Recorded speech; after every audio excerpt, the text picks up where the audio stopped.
स्वागत छ सम्पूर्ण साथीहरूलाई युट्युब च्यानल नेपाल नलेजमा। आजको यस भिडियोको प्रस्तुति निकै नै महत्त्वपूर्ण रहेको छ। कृपया अन्तिमसम्म हेरेर साथ दिनुहोला। र आजको यस भिडियोको प्रस्तुति रहेको छ मिति 2078 साल माघ महिनाको 19 गते बुधबारका दिन गोरखापत्रमा प्रकाशित भएको ज्ञान सागर भित्रको विषयगत प्रश्न उत्तरहरू लिएर उपस्थित भइसकेको छु। र आजको भिडियोमा अगाडि बढ्नुभन्दा पहिला तपाईहरू यस च्यानलमा नयाँ हुनुहुन्छ भने कृपया च्यानललाई सब्स्क्राइब गरिदिनुहोला र छेउमा रहेको बेल आइकनमा प्रेस गरी अलमा सिलेक्ट गरिदिनुहोला र भिडियो मनपर्छ भने लाइक शेयर कमेन्ट गर्न नबिर्सनुहोला। र अब ढिलो नगरिकन आजको भिडियो अगाडि बढ्न जाँदैछु। आजको विषयवस्तु रहेको छ विषयगत प्रश्न उत्तर नेपालमा सहकारीको विद्यमान अवस्था, जसमा प्रश्न नम्बर 1 मा रहेको छ नेपालमा सहकारीको विद्यमान अवस्थाबारे जानकारी दिँदै यसको विकासमा नियामक निकायको भूमिकाबारे चर्चा गर्नुहोस्। आय आर्जनको उद्देश्य राखी स्थापना भएको सर्वसाधारण मानिसहरूको सङ्गठित समूह सहकारी हो। सहकारी नेपालको वित्तीय प्रणालीको एक अभिन्न अङ्ग हो। यसले छरिएर रहेको बचत जम्मा गर्ने, परिचालन गर्ने, लगानी गर्ने लगायतका कार्य गरी स्थानीय समुदायबाट साधन परिचालन तथा लगानीको वातावरण तयार गर्ने गर्दछ। नेपालमा सहकारीलाई अर्थतन्त्रको तेस्रो खम्बाको रूपमा लिएको छ। नेपालको संविधानको धारा 51 घ मा सार्वजनिक, निजी र सहकारी क्षेत्रको सहभागिता र स्वतन्त्र विकास मार्फत राष्ट्रिय अर्थतन्त्र सुदृढ गर्ने, सहकारी क्षेत्रलाई प्रबन्धन गर्दै राष्ट्रिय विकासमा अत्याधिक परिचालन गर्ने संवैधानिक नीति छ। सङ्घ, प्रदेश र स्थानीय तहको अधिकारको साझा सूचीमा सहकारी समावेश छ। सहकारी ऐन 2074 र सहकारी नियमावली 2075 जारी छ। मुलुकभर हाल 29,886 सहकारी संस्थाहरू क्रियाशील छन्। सङ्घ अन्तर्गत 125, प्रदेश सरकार अन्तर्गत 6,002 र स्थानीय सरकार अन्तर्गत 23,759 सहकारी सङ्घ संस्था रहेका छन्। यस सङ्घ अन्तर्गतका सहकारीको दर्ता र नियमन सहकारी विभागले गर्दै आएको छ। यसैगरी सहकारी संस्थाहरूको प्रबन्धन, तालिम तथा प्रभावकारी नियमनका लागि आधारभूत तथ्याङ्कहरू स्थानीय स्तरदेखि राष्ट्रिय स्तरसम्म इन्टरनेटमा आधारित सहकारी तथा गरिबी व्यवस्थापन सूचना प्रणाली कोपोमिस सफ्टवेयर सहकारी विभागले सञ्चालनमा ल्याएको छ। प्रदेश अन्तर्गतका सहकारीको दर्ता अनुगमन नियमन प्रदेश सरकारले गर्दै आएको छ भने स्थानीय तह अन्तर्गतका सहकारी दर्ता नियमन अनुगमन एवं सहजीकरण गाउँपालिका तथा नगरपालिकाले गर्दै आएको छन्।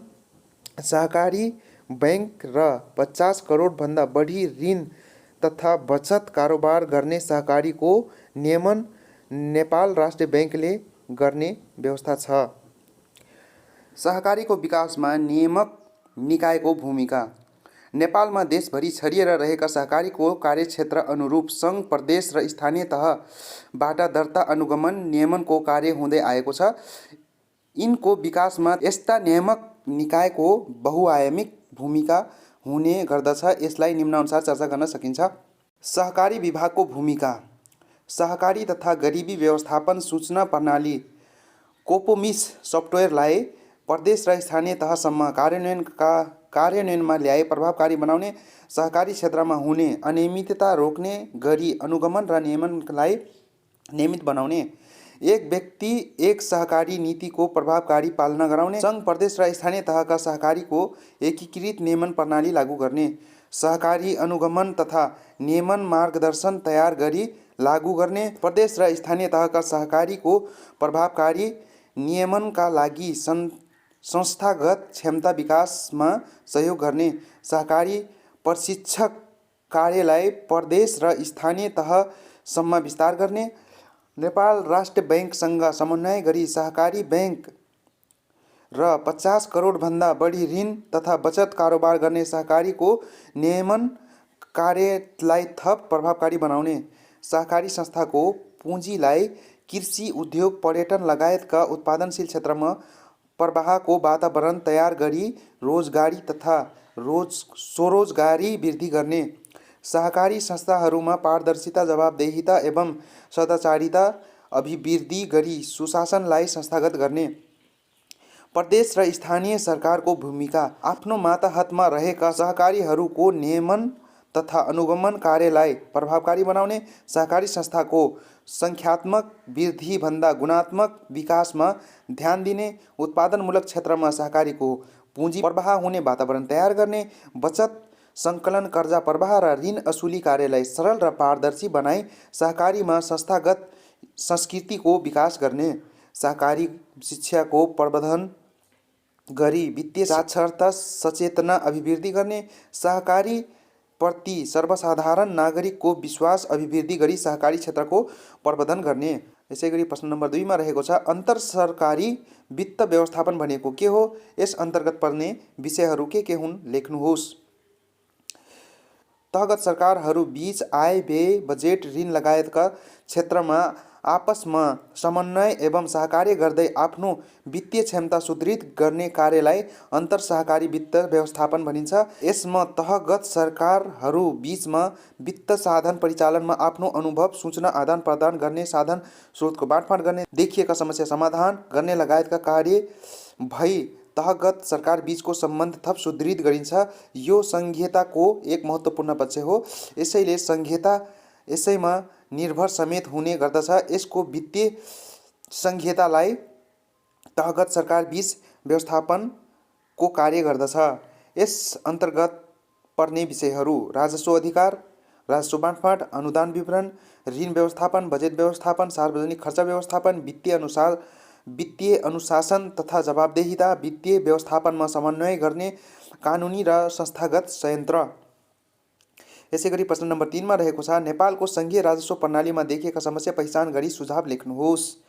प्रश्न नम्बर 3 को उत्तरमा रहेको छ नेपालको संविधानको मौलिक हक राज्यका निर्देशक सिद्धान्त तथा नीतिहरूको कार्यान्वयन गर्दै मुलुकमा दिगो शान्ति, सुशासन, विकास र समृद्धिको परिकल्पना गरेको छ। त्यसै गरी मुलुकलाई सङ्घ, प्रदेश र स्थानीय तहको सङ्घीय संरचनामा रूपान्तरण गरी तिनै तहबाट आन्तरिक स्रोतको परिचालन मार्फत वैदेशिक सहायता माथिको निर्भरता कम गर्दै आत्मनिर्भर अर्थतन्त्र निर्माणमा जोड दिएको छ। यसका लागि सङ्घ, प्रदेश र स्थानीय तहमा संविधानले राजस्व अधिकार प्रदान गरेको छ। नेपालमा सङ्घीय संरचना नयाँ प्रणाली भएको, प्रदेश र स्थानीय तहमा पर्याप्त अनुभव एवं सूचना र तथ्याङ्कको कमी भएको लगायतका कारणले तिनै तहको राजस्व प्रणालीमा विभिन्न समस्या देखिएका छन्, जसलाई निम्नानुसार प्रस्तुत गर्न सकिन्छ। पहिलोमा रहेको छ आर्थिक क्रियाकलापमा अनौपचारिक क्षेत्रको हिस्सा उच्च हुनु, कुल राजस्वमा आय करको अंश बढाउन नसकिनु,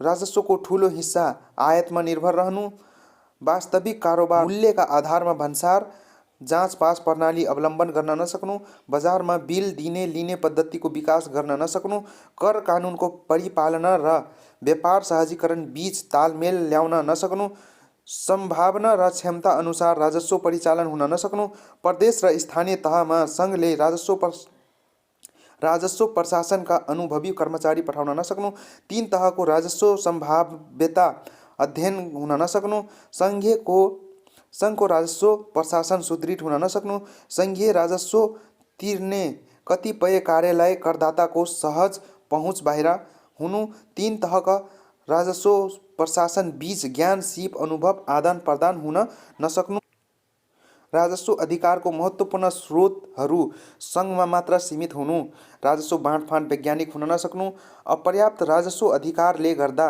प्रदेशमा स्रोत व्यवस्थापनको चुनौती रहनु, आवश्यक दक्षता एवं अनुभवको अभावमा स्थानीय तहको करारोपण वैज्ञानिक हुन नसक्नु।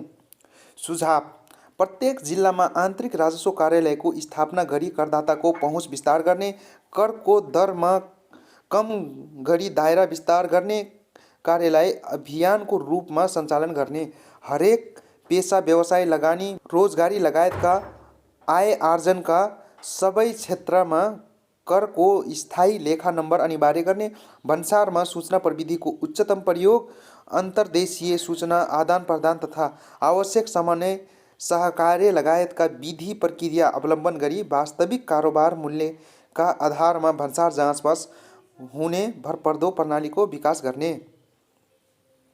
करदाता शिक्षा, नागरिक सचेतना, सशक्त बजार अनुगमन, कानुन पालना गर्ने करदातालाई पुरस्कार र नगर्नेलाई दण्ड लगायतका व्यवस्था प्रभावकारी बनाएर आन्तरिक बजारमा वास्तविक कारोबारको आधारमा सबैले बिल लिने दिने प्रणालीको विकास गर्ने, अन्तर्विभाग अन्तर कार्यालयबीच सूचना प्रविधिको माध्यमबाट सूचना आदान प्रदान गरी राजस्व जोखिमका आधारमा अनुसन्धान तथा अडिट गर्ने, कर भन्सार तथा राजस्व अनुसन्धानले राजस्व जोखिमलाई आधार मानेर समन्वय कार्यप्रणाली अवलम्बन गर्ने, सबै प्रकारको राजस्व भुक्तानीलाई विद्युतीय माध्यममा रूपान्तरण गरी राजस्व सङ्कलनमा करदाता र कर प्रशासनको लागत कम गर्ने, आधुनिक सूचना प्रविधि प्रोत्साहन पुरस्कार तथा दण्ड लगायतका व्यवस्था गर्दै कर प्रशासन र करदाता दुवै पक्षमा पारदर्शिता र सदाचारिताको विकास गर्ने, सङ्घ र प्रदेश बीच राजस्व प्रशासनमा साझेदारी गर्दै राजस्व जनशक्ति आदान प्रदानको व्यवस्था गर्ने, प्रदेश र स्थानीय तह बीच राजस्व प्रशासनमा जनशक्ति आदान प्रदान गर्दै स्थानीय राजस्व प्रशासनको क्षमता विकास गर्ने, सङ्घले सङ्घ प्रदेश र स्थानीय तहको राजस्व सम्भाव्यता पहिचान गरी प्रदेश र स्थानीय तहको क्षमता विकास गर्ने, ज्ञान सिप अनुभव सूचना आदान प्रदानको संस्थागत संयन्त्र तयार गर्ने, 2 तह र 3 तह बीच भएको संवैधानिक साझा अधिकारको विषयमा सङ्घले आवश्यक कानुन मापदण्ड नीति तयार गरी प्रदेश र स्थानीय तहको राजस्व परिचालनमा मार्गदर्शन गर्ने, सङ्घ प्रदेश र स्थानीय तहको राजस्व प्रशासनको सुदृढीकरण गर्ने लगायत। यसका लागि सङ्घले आवश्यक तालिम प्रोत्साहन तथा अन्य कार्यक्रम लागू गर्ने, 3 तह बीच रहेको हालको राजस्व बाँडफाँडको व्यवस्था पुनरावलोकन गरी थप वैज्ञानिक बनाउने, उपरोक्त सुझाव कार्यान्वयन भएमा हाल देखिएका समस्या समाधान भई 3 तहको राजस्व सम्भाव्यता र क्षमता अनुसार परिचालनमा प्रभावकारिता आई मुलुकको आर्थिक सामाजिक विकासमा आन्तरिक स्रोतको अभाव पूरा हुने अपेक्षा गर्न सकिन्छ। यसैगरी प्रश्न नम्बर 4 मा रहेको छ, नेपालमा सार्वजनिक ऋण परिचालनमा के कस्ता समस्याहरू छन्, उल्लेख गर्दै समस्या समाधानका लागि सुझावहरू प्रस्तुत गर्नुहोस्। प्रश्न नम्बर 4 को उत्तरमा रहेको छ, मुलुकमा भौतिक पूर्वाधार विकास गर्न, रोजगारी सिर्जना गर्न एवं सामाजिक न्याय क्षमता कायम गर्न सरकारले घाटा बजेट मार्फत परिचालन गर्ने साधन सार्वजनिक ऋण हो। नेपालमा आर्थिक कार्यविधि तथा वित्तीय उत्तरदायित्व ऐन 2076 र नियमावली 2077 ले घाटा बजेट पूर्ति गर्न स्रोत परिचालन गर्ने, आन्तरिक तथा बाह्य ऋणको अभिलेख प्रतिवेदन लगायतका विषय व्यवस्था गरेको छ। मुलुकको विकासका लागि वार्षिक रूपमा बजेट मार्फत आन्तरिक र बाह्य ऋण परिचालन गर्दै आएको छ। नेपालमा कुल ग्रस्त उत्पादनमा ऋणको अंश दक्षिण एसियामै कम छ, तर राष्ट्रिय आवश्यकता एवं प्राथमिकताका क्षेत्रमा सार्वजनिक ऋण परिचालन गर्न नसक्दा अपेक्षित प्रतिफल प्राप्त गर्न नसकेको अवस्था छ। यस अर्थमा नेपालमा सार्वजनिक ऋण परिचालनमा विभिन्न समस्या छन्, जसलाई निम्नानुसार उल्लेख गर्न सकिन्छ। पहिलोमा रहेको छ, सार्वजनिक ऋण व्यवस्थापन सम्बन्धी स्पष्ट रणनीति नहुनु, सङ्घीय संरचना बमोजिम प्रदेश र स्थानीय तहको ऋण परिचालन गर्न नसक्नु, राष्ट्रिय आवश्यकता र प्राथमिकताका क्षेत्रमा अपेक्षित रूपमा ऋण परिचालन नहुनु, आन्तरिक ऋण परिचालनका उपकरण सम्बन्धी जनचेतनाको कमी हुनु, उत्पादनशील क्षेत्रमा आन्तरिक ऋण परिचालन गर्न नसक्नु, प्रतिबद्धता बमोजिम बाह्य ऋण प्राप्त हुन नसक्नु, बाह्य ऋणमा सहुलियतपूर्ण ऋणको अंश क्रमशः कम हुँदै जानु, बाह्य ऋण सम्झौता पूर्व पर्याप्त तयारी नहुनु, बाह्य ऋण प्राप्तिमा वार्ता एवं सम्झौताका लागि सक्षम स्थायी संयन्त्रको अभाव हुनु, विदेश विनिमय जोखिम उच्च भई बाह्य ऋणको लागत बढ्दै जानु, ऋण परिचालन र उपयोग क्षमतामा कमी हुनु, सार्वजनिक ऋणको अभिलेख र प्रतिवेदन सुदृढ हुन नसक्नु, सार्वजनिक ऋण मार्फत निजी क्षेत्र तथा बाह्य लगानी प्रबन्धन गर्न नसक्नु। समस्या समाधानका लागि सुझावहरू, सार्वजनिक ऋण व्यवस्थापन सम्बन्धी आपतकालीन, मध्यकालीन र दीर्घकालीन रणनीतिक तर्जुमा गरी कार्यान्वयन गर्ने, सङ्घीय संरचना बमोजिम ऋण परिचालन गर्न ऐन नियम संशोधन गरी कानुनी आधार प्रष्ट पार्ने। सार्वजनिक ऋण परिचालनका आधारहरूलाई समयानुकूल परिमार्जन गर्ने, पुनरावलोकन गर्ने। सरकारी ऋणपत्रमा लगानीकर्ताको आकर्षण बढाउन वित्तीय साक्षरता प्रवर्धन गर्दै प्रोत्साहनको व्यवस्था गर्ने। बाह्य ऋण परिचालनमा सहुलियतपूर्ण ऋण प्राप्तिमा जोड दिने। बाह्य ऋण प्राप्तिमा वार्ता एवं सम्झौता गर्न सरोकारवाला मन्त्रालय सबैको प्रतिनिधित्व रहने गरी एक विज्ञ समूह गठन गर्ने। कार्यविधिमा सरलीकरण, कर्मचारीको क्षमता विकास, प्रोत्साहन प्रणाली लगायतका व्यवस्था गरी ऋण उपयोग क्षमता विकास गर्ने। ऋण तिर्न सक्ने क्षमता विकास गर्ने क्षेत्रमा मात्र ऋण लिने र परिचालन गर्ने नीति लिने।